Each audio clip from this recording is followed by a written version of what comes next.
So ఏదేమైనప్పటికీ digital media తరఫున ఒక డిమాండ్ చేస్తూ ఉన్నాం రేవంత్ రెడ్డి గారికి. ఏ వ్యాఖ్యలు అయితే మీరు యూట్యూబర్లను ఉద్దేశించి మాట్లాడారో దయచేసి మీరు రిక్వెస్ట్ అనుకుంటారా, డిమాండ్ అనుకుంటారా, ఇంకోటి అనుకుంటారా మీరు ఖచ్చితంగా వెనక్కి తీసుకోవాల్సిందే.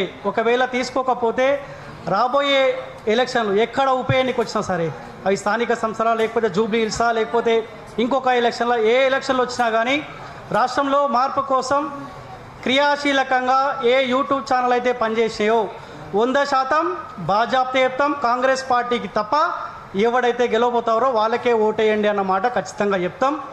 సో మళ్ళీ డిమాండ్ చేస్తూ ఉన్నాం, ఇప్పటికైనా కాంగ్రెస్ పార్టీ నాయకులకు మరి ఎవరు ఆయనకు ఆలోచనలు ఇస్తురా, సలహాదారుడు వేం నరేందర్ రెడ్డా, లేకపోతే మంత్రులు ఆలోచనలు ఇస్తురా, లేకపోతే కాంగ్రెస్ పార్టీ సంబంధించిన సోషల్ మీడియా సంబంధించిన వాళ్ళు రేవంత్ రెడ్డికి ఆలోచన ఇస్తురో తెలియదులే. కానీ నేను గ్రౌండ్లో పక్కా తెలంగాణ యూట్యూబ్ ఛానల్ ఓపెన్ చేసుకున్నప్పుడు దాదాపు ఇప్పటికి ఒక 10 నియోజకవర్గాలు తిరిగిన అనుకుంటా. సరే, ఆర్థిక ఇబ్బందులు ఉన్నప్పటికీ కూడా కొంత తిరిగే ప్రయత్నం చేస్తే ఏడికి పోయినా పొట్టు రేవంత్ రెడ్డిని తిడుతురు, సందర్భాన్ని బట్టి మమ్మల్ని కూడా తిడుతూ ఉన్నారు. అరే మార్పు కోసం నువ్వే కదా బీఆర్ఎస్ పార్టీకి ఓటేయద్దు, ఎవరైతే గెలవబోతారో వాళ్ళకే ఓటేయండి అని చెప్పినావు కదా, మరి కాంగ్రెస్ అధికారంలోకి వచ్చింది, మాకు ఇచ్చిన 6 గ్యారంటీలు అమలు చేస్తలేడు కదా, మరి ఏం చేస్తున్నావు అబ్బాయి మాకు అడిగినప్పుడు నువ్వు నిన్ను అన్నావు కదా చెంపలు పగలగొడతా అని.